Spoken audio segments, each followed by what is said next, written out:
Hello guys, welcome to Generation Rebel. I'm currently here on CSGO and I'm gonna be teaching you how you can bind your jump wheel to your what do you call that? Jump wheel.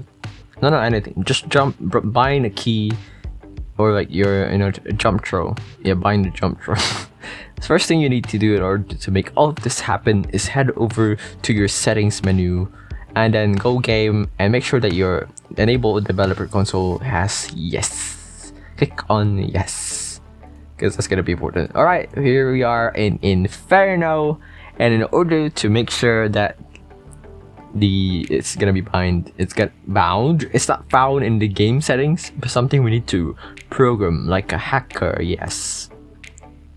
Yeah, I'm using a laptop. Yeah, I know. Stop judging me.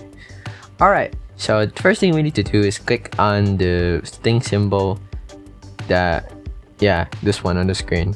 To open the console, just type down a command. Let's say, for example,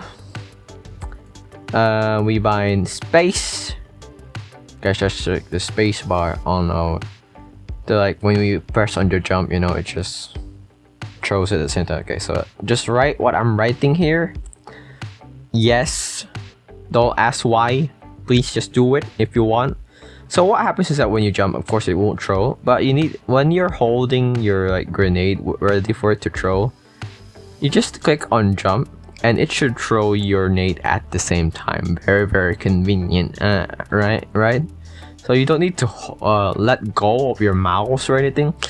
The moment you press jump, as long as you're holding your click, like you're preparing to throw, the moment you jump, it throws at the same time of the jump.